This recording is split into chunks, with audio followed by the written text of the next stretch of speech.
Thanks for having me here. And today I will be, presenting some information about ovarian cancer, with as well as information about SHARE, which is the advocacy organization that I'm a part of, and also sharing my personal story on ovarian cancer.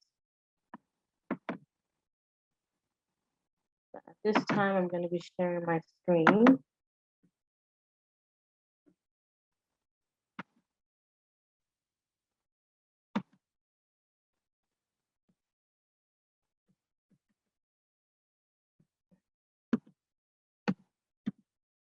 I'm just trying to get to the next slide.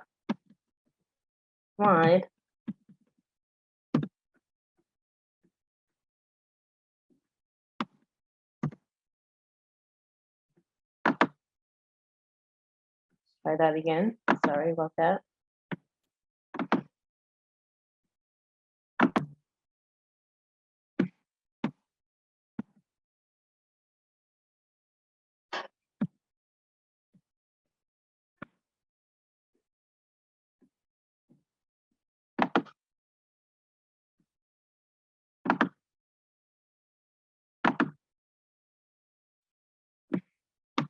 For some reason, I cannot advance my slides. They were working before we tested it out. You want to try the old way? Yeah. I'll do that. Okay.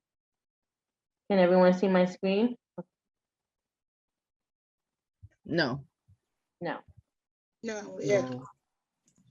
No. No. All right.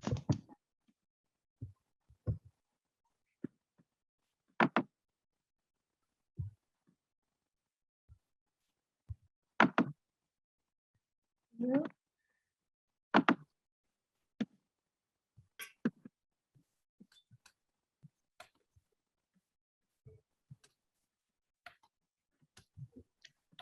I'm going to see if I can pull up the one you sent to me. Okay.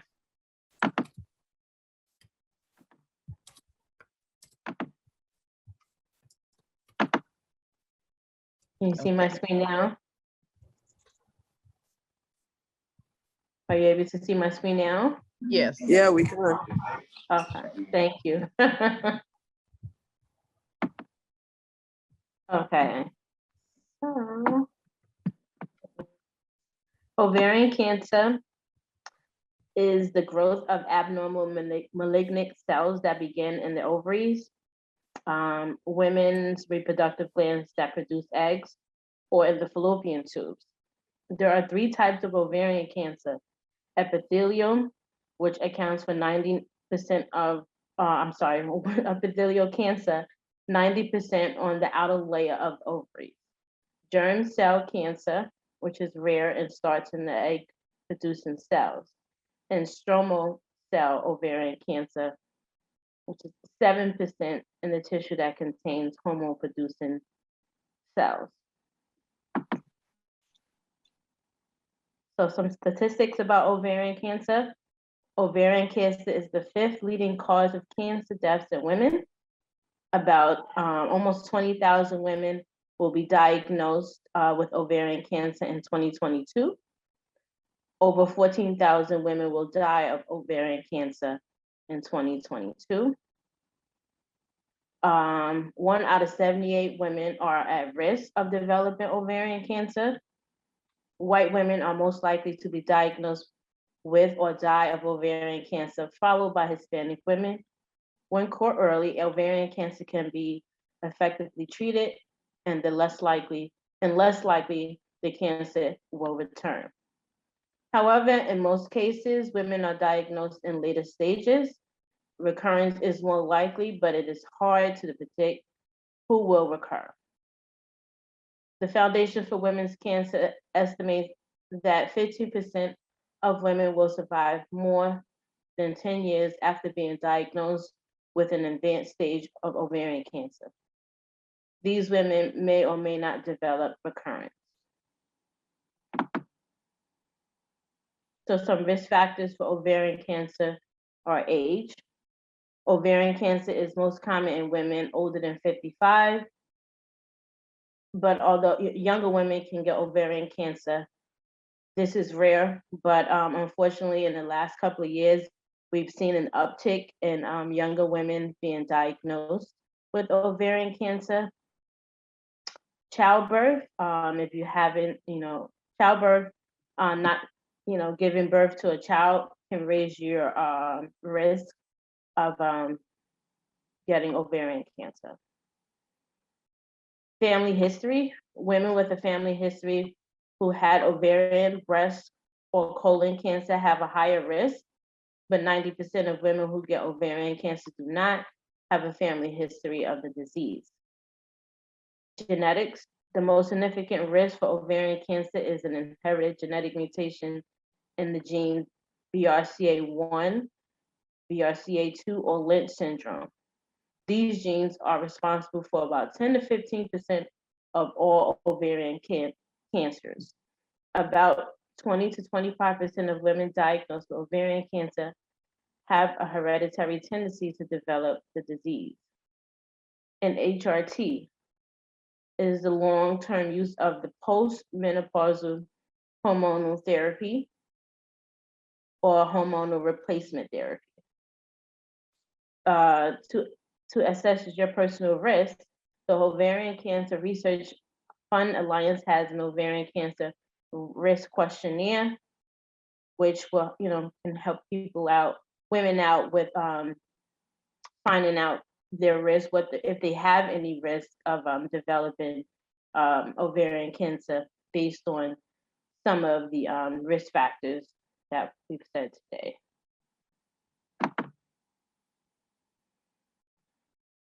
Screening. Unfortunately, there are no reliable tests that can screen for ovarian cancer. If you are experiencing symptoms of ovarian cancer and your doctor deems it appropriate, he or she may perform a transvaginal ultrasound, a CA-125 blood test, with as well as others to aid in processing the diagnosing of ovarian cancer. However, surgery is the only way to confirm a diagnosis of ovarian cancer.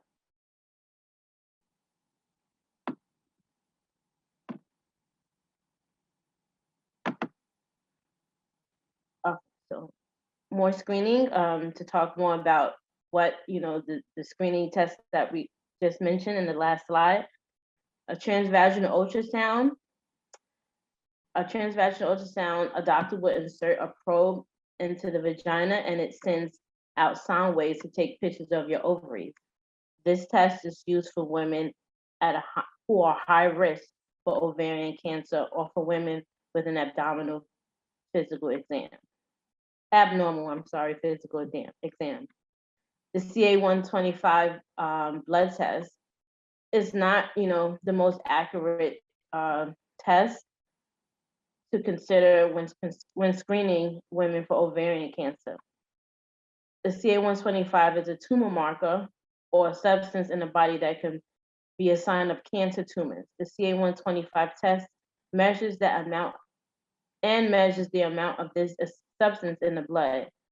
It is performed along with other tests and exams to help diagnose ovarian cancer and may be performed during and after treatment to check your progress. It is not always a key indicator for ovarian cancer and may produce a false positive or negative. An abdominal and pelvic exam. During an abdominal exam, the doctor will physically feel parts of your belly to check the size of your organs, whether they cause pain, and whether there are any fluid buildup. In a pelvic exam, the doctor will check your vagina and cervix and feel for abnormalities in your ovaries and uterus.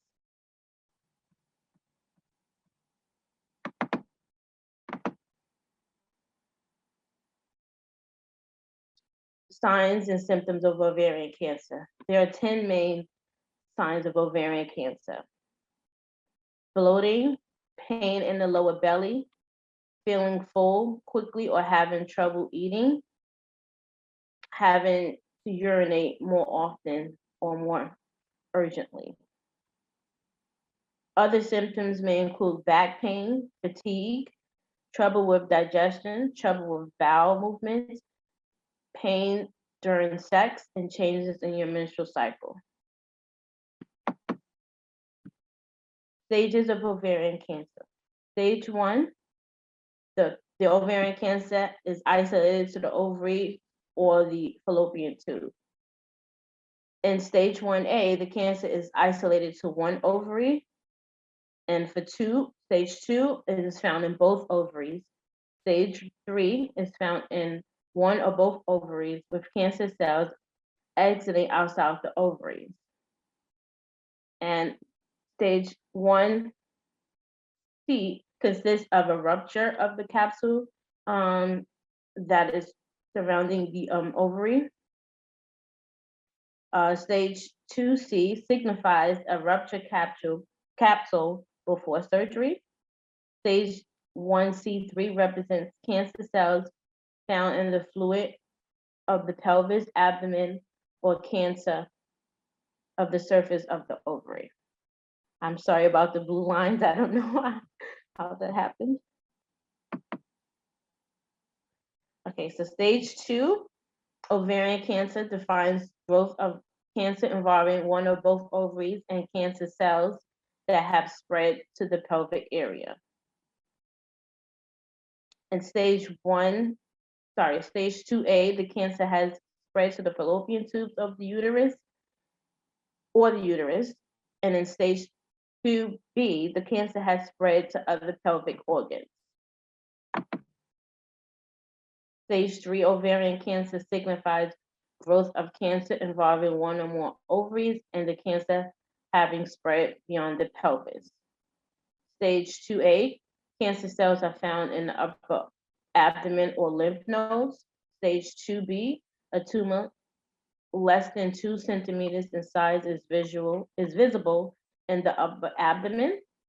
Stage 3C, a tumor is greater than 2 centimeters in size and is visible in the upper abdomen, including cancer cells on the surface of the liver and spleen, and/or spleen.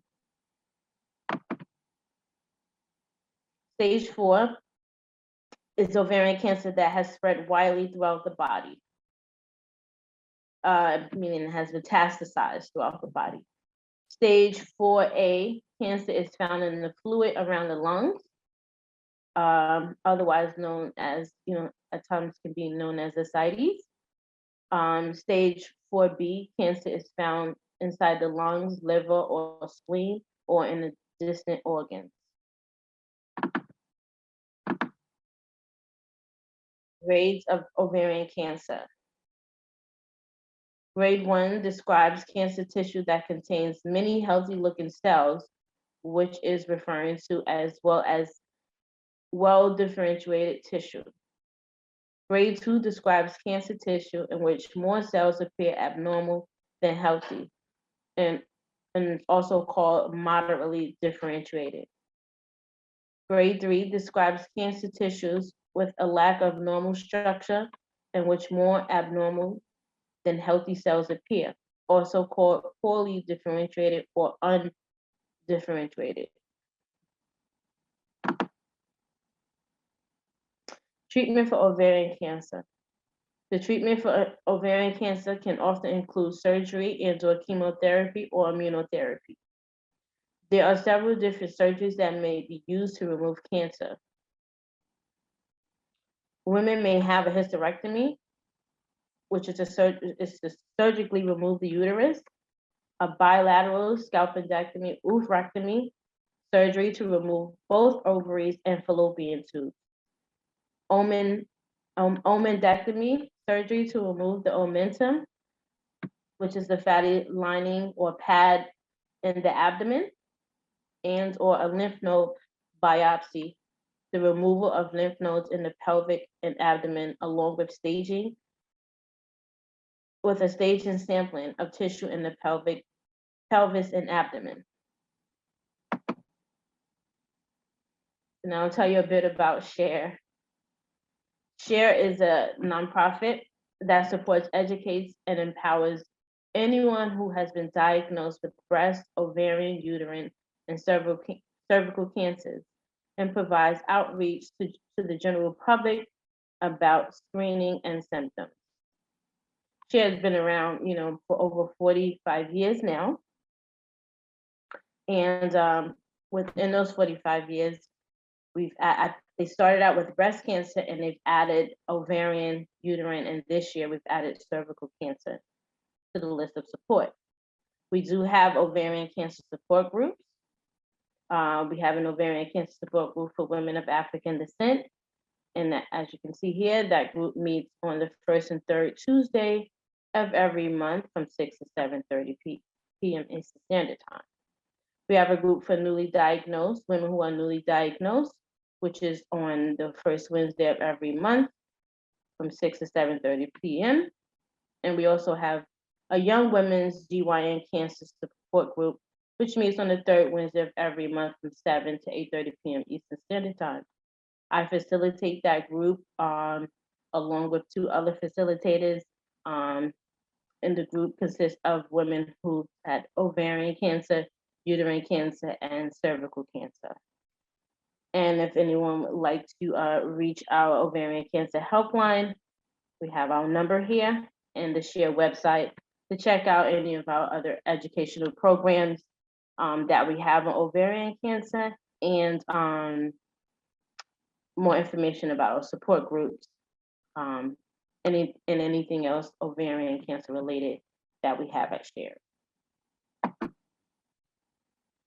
Now I will share a bit about my personal experience with ovarian cancer, and here on the screen is my contact information if anyone were to need to contact me after today's presentation. Well, I'll start. I'm a 3-time cancer survivor. I was first diagnosed with uterine cancer almost 9 years ago in 2013. I had gotten married 5 months prior to my diagnosis. I went, I had hormonal treatment, and, I was fine for about 9 months, but I would continue to see my doctor as follow-up care and have biopsies every 3 months. And then during my third biopsy, I had a recurrence of uterine cancer and had to have a hysterectomy at the age of 35. So during the hysterectomy, my uterus was removed, and they left me with both fallopian tubes and ovaries. Due to my age, they didn't want me to go into an early onset of menopause. And they also said during the surgery that, those organs looked, they were intact and they didn't look cancerous. However, in 2018, at the age of 38, I was diagnosed with ovarian cancer, and it was found through a routine checkup because I was still, going for follow-up care appointments after my 2 bouts with uterine cancer. So this particular doctor's appointment, I had a transvaginal ultrasound.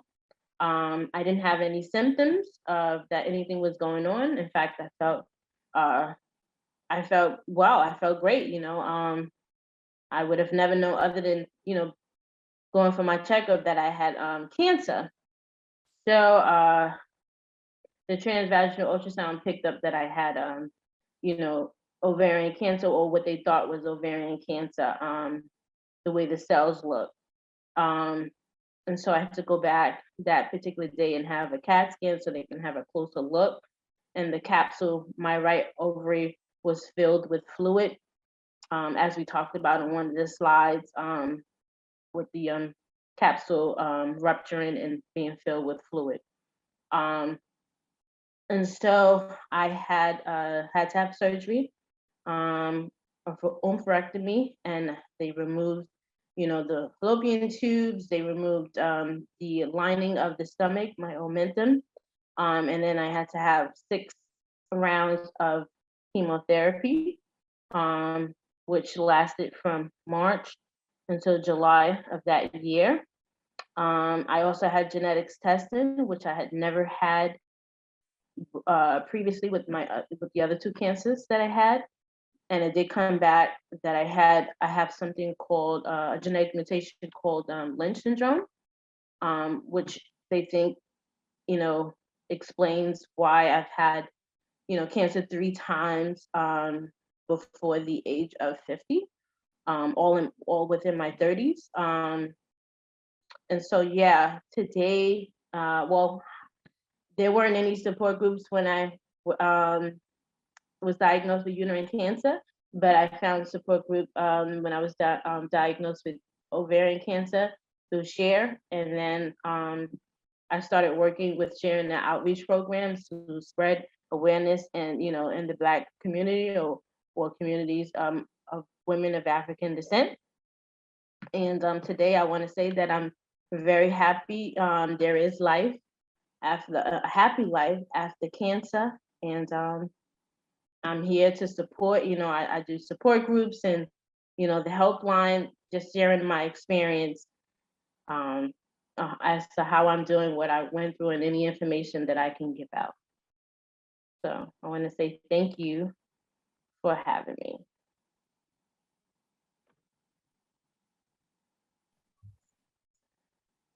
Thank you so much, Nefertari. If you would, yeah, thank you. I just want to reiterate what you said, that there is life after cancer. And thank God, you know, that you're here to testify about that. One of the challenges we have as a community is that, you know, when things like this happen, we get into fear mode. And, you know, getting into the fear mode, what we do is we resign to fate.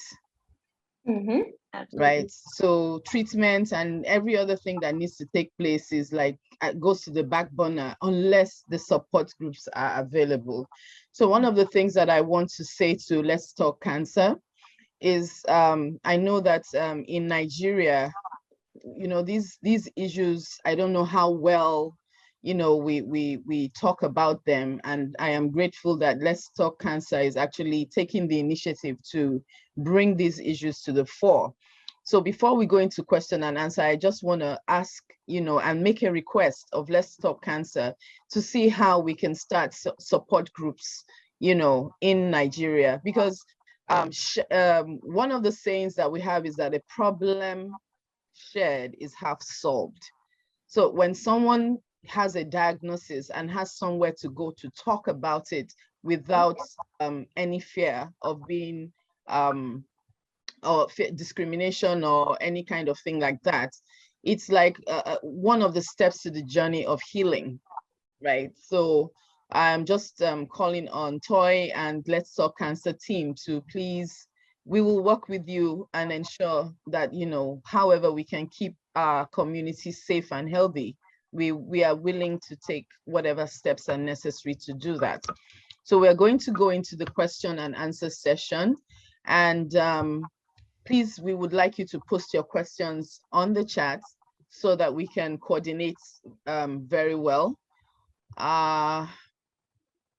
One of the questions we have is, how can we know the symptoms? So yeah, one of, you know, I could say the 5 main symptoms that most commonly reported symptoms, you know, bloating, having issues with digestion in terms of like indigestion or acid reflux. If you're having like changes in your period or your, you know, your menstrual cycle, you're having trouble keeping food down or even having trouble eating, and painful sex or frequent urination. Those are like the most commonly reported symptoms of ovarian cancer. Thank you. Do we have any other questions? When you went through the slides on the grades 1 to 3, is there a way you can expatiate on those grades a little bit more? Well, with the grade 1, If more cells or more, if more of the cells that they're looking at on the microscope look normal, then it will be classified as a grade 1. Or if the capsules or the capsules that surrounding the ovaries are intact, it is considered a grade 1. And with grade 2, that means that more cancerous looking cells, and the capsule can be, filled with fluid, and maybe one may have ruptured.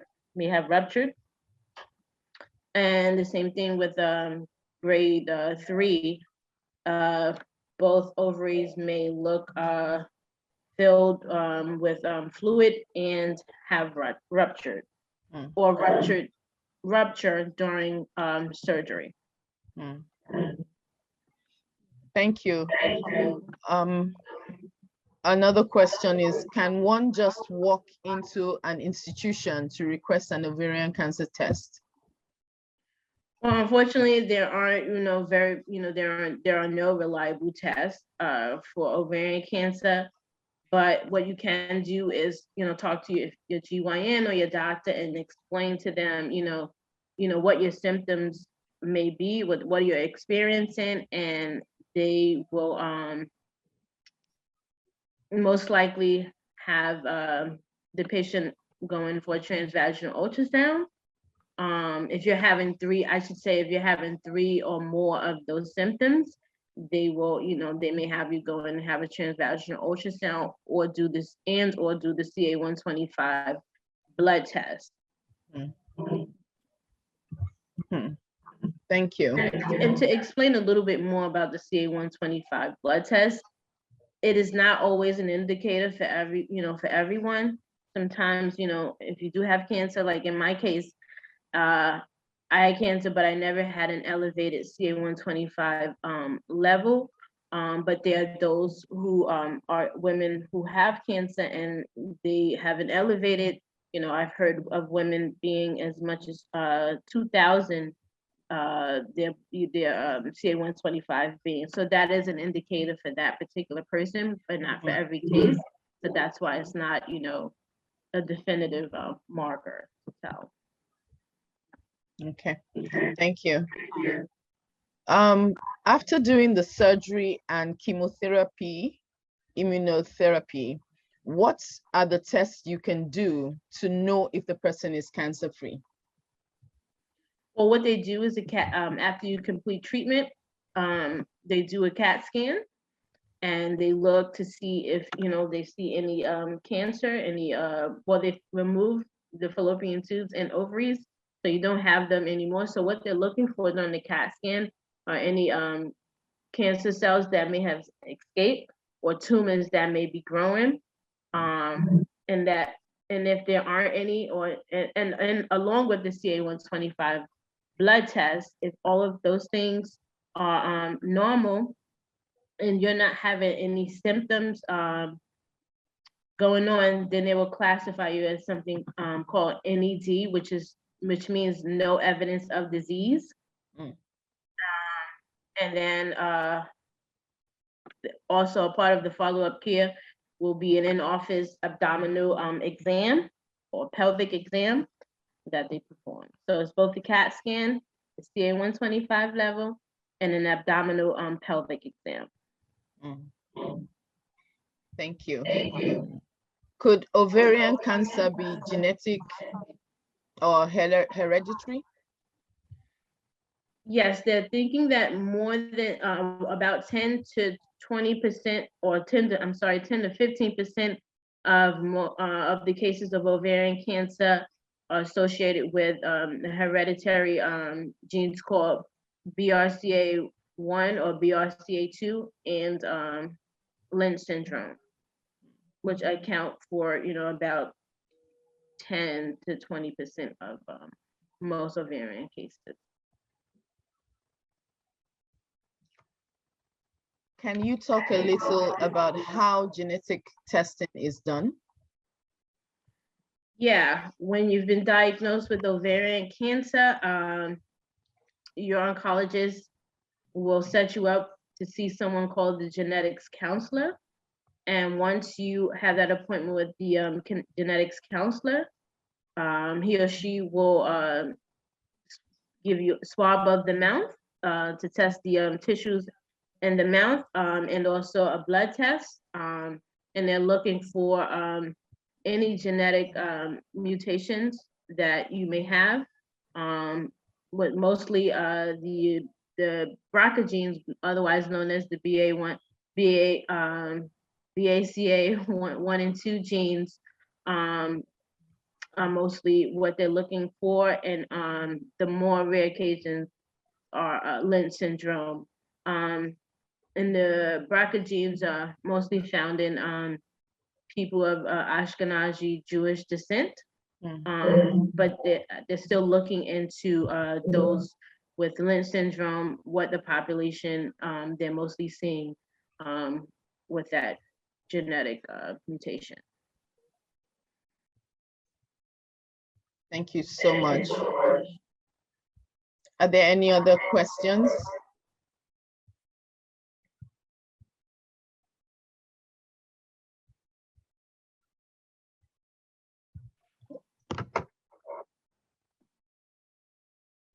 Before I pass the mic over to Toy, I would like to thank you again, Nefertari, for this presentation. One of the questions I have is, because I explained to you that many of the members of this audience in particular are as a result of our partnership with Let's Talk Cancer in Nigeria. And so in terms of accessibility to resources, I don't know if there is anything that we can do in terms of making some of the information available to Let's Talk Cancer so that they can find a way to ensure that these resources are shared outside the shores of the United States of America. And also, how we can work with them to set up these support groups. So we can talk about that at a later date, but I just wanted to lay that foundation here. We would like to partner with Share. And I know that Raul is here. Raul has been very supportive of our projects, our attempts to extend our projects to outside of the country. So we would like to work again with you to ensure that at least we can set up support groups and ensure that we continue conversations about prevention and screening for our community that is outside of the United States of America. So once again, I would say thank you so much for your presentation. For the people that are here in the United States of America, DSI provides support regardless of your immigration status. Currently, we advocate for immigration reform and immigration resources within New York State. We are able to ensure that our community gets access to healthcare through the New York City Care Program. So regardless of your immigration status, you can have access to a primary care doctor and specialty care regardless of what the situation is. We also are starting a small business boot camp and workshop to ensure that regardless of your immigration status, you can succeed in this country. We have connections to also vaccinations and immunizations for COVID and testing also. And also we provide Know Your Rights information sessions, even though we have a new administration. Immigration, customs and enforcement are still doing their work. So we do the immigration Know Your Rights sessions as well. We do Know Your Rights sessions, and in partnership with MSK, we continue our conversations about cancer screening, cancer prevention, and we're coming up with a new one very soon. So please reach out to us. We will post our phone numbers. I believe some of our DSI team is online, so if they can just post some of our numbers on the chat so that anyone can reach us through any of those numbers. Whatever your issue is, come to DSI first, and then if we turn you away, then it means we can't help you. But I don't think there's any issue that we cannot, with God's help, at least provide some kind of relief for. So please do not hesitate to reach out to us. Thank you again to Toy for this opportunity to partner. We are happy to continue working with you going forward. Raul, do you want to say something? Just a big thanks to Nefertari for sharing. Thank you so much for sharing today, and Toyo and Toyin for being partners here today. And yeah, we're just very excited to continue these educational sessions with you, Toyin. So thank you so much. Thank you, Raul. Toyosi. Wow, it's been an awesome hour. Nefertari, God bless you. Thank you so very much for sharing. We got $1 million for the price of one. I was expecting you to just talk about ovarian cancer to us, but what you've done is you've shared your life with us. And I'm so glad about this, because one of the things I've looked for, this is our second edition. And the first time after we had the session, I put out what do you call it now? Some informational bits requesting for people to tell us what they want to hear and what they want. And something that was very, very common in the responses I got was if they can have people who can share their experiences. You know, when people hear what others have gone through, it resonates better with them. And then they can understand the fact, oh no, she's just saying it because she doesn't know what it's all about. But when they know that you've been through it, and like I said when I started, what got me into Let's Talk Cancer was losing a very, very dear friend of mine to breast cancer. And it really touched me. I was involved in our day-to-day care, which is why Toyin's statement about having a support group here is something I'm jumping into with my head, my hands, my heart, my everything. You know, it's part of the things I've noted down, because when I went through when I went to Share's website, and I saw that, okay, that they are a support group. And that is one thing that we do lack here. So Nefertari, you've done talking about the disease itself. You've talked about having the disease. You've talked about treatment, and all has happened to you. So I've gotten $1 million for a price of one. So thank you so very much. I hope the cancer stays away. You've brought it to the fore that diagnosis of cancer doesn't mean death. It doesn't mean that's the end of life, which was the basis for the share that I did the first time. Dr. Bolanle Tayo, that shared with us then, was really emphatic about the fact that because you've been diagnosed with cancer doesn't mean that's the end of life, you know. And the reason why I'm doing this is so that we can catch this dreaded disease early enough. If we catch it early, we'll treat it early, we'll manage it better, and you might be surprised. People will live the normal life while supposedly living with the disease. So thank you so very much for having you here. Thank you, Raul, for making this possible. I hope together with DSI, we can have better partnerships, and we can bring more about the disease to the people. My next program is going to be in August, and it's a 6-monthly thing. For now, it's a new thing for me, so I'm taking it at my pace, you know, at my pace. I mean, it's not my day job, I'm taking it at my pace.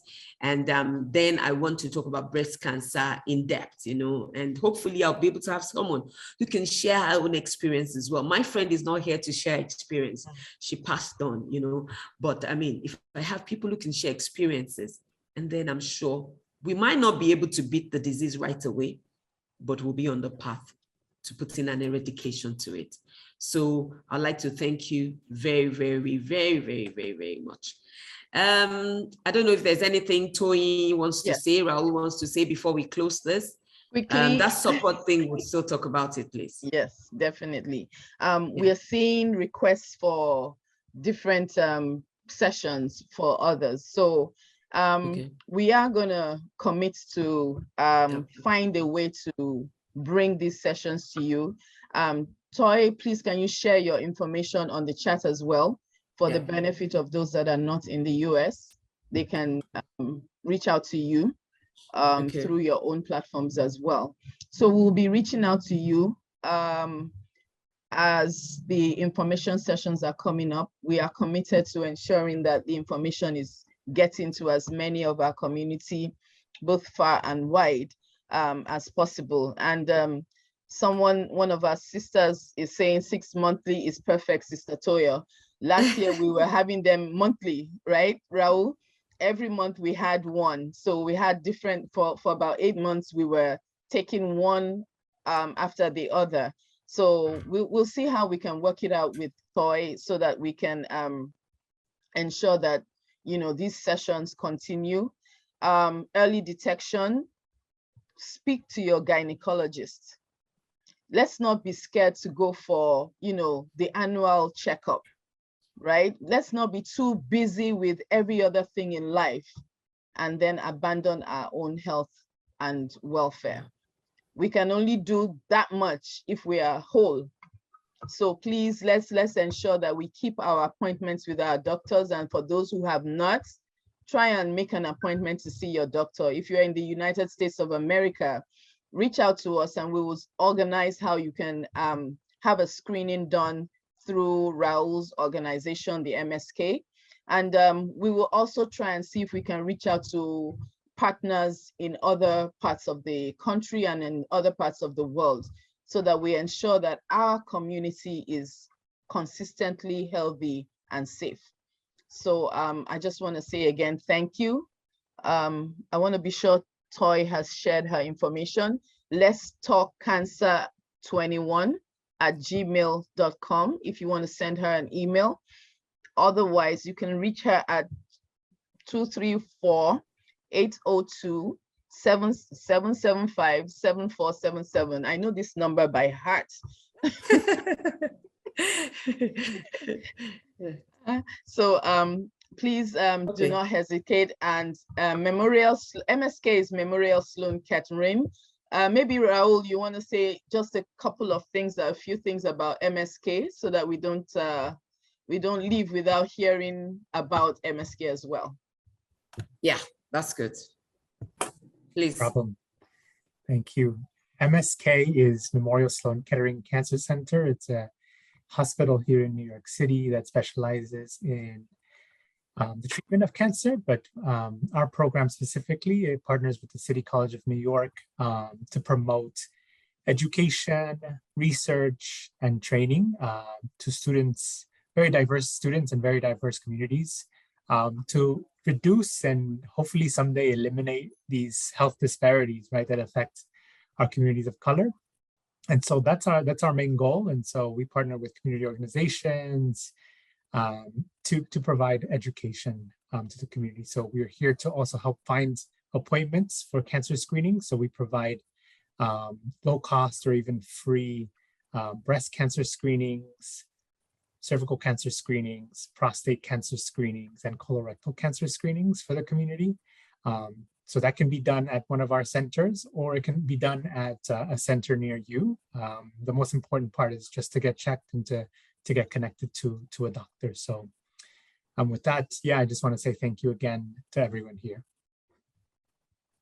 Another thing before we close, we just have about 2 more minutes, and I just want to throw in there that we are also working with Raul and his team to kind of bring food and nutrition that is culturally relatable to our communities. What we can eat that is culturally relatable to our communities. We'll soon start, sharing information about that. And I'm sure that it will be relevant to us wherever we are on the face of this earth. So again, this is an opportunity for us to even speak with or to partner with Let's Talk Cancer again. So please be on the lookout for more information about our food and nutrition conversations, I would say.